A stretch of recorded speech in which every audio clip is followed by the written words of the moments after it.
नमस्कार मित्रांनो, आपण जर महाज्योती, सारथी, बार्टी आणि TRTI या संस्थेमार्फत जी सीईटी परीक्षा झालेली आहे त्या परीक्षा दिल्या असतील आणि निकालाची वाट बघत असताल तर मित्रांनो, त्यांनी आपल्याला कॉलवर दिलेली माहिती होती की 15 सप्टेंबर पर्यंत निकाल येणार आहे, परंतु अद्यापही निकाल लागलेला नाहीये आणि त्या बाबतीतच आपण 7 दिवसापूर्वी एक RTI फाईल केलेली होती. त्या RTIचा देखील रिस्पॉन्स किंवा रिप्लाय अद्याप आलेला नाही. विद्यार्थ्यांचे कमेंट येत होते की सर या RTIचा रिप्लाय आला का? त्या बाबतीतच त्या विद्यार्थ्यांसाठीच हा व्हिडिओ आहे.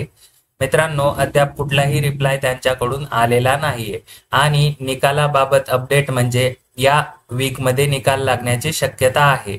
100% लागेलच असे कोणीही सांगू शकणार नाही. कशामुळे? तर त्यांनी दिलेल्या तारखेला निकाल अद्यापही लागलेला नाहीये. अशाच माहितीपूर्ण व्हिडिओसाठी ॲग्रीकट्टा YouTube चॅनल सबस्क्राईब करून ठेवा. धन्यवाद.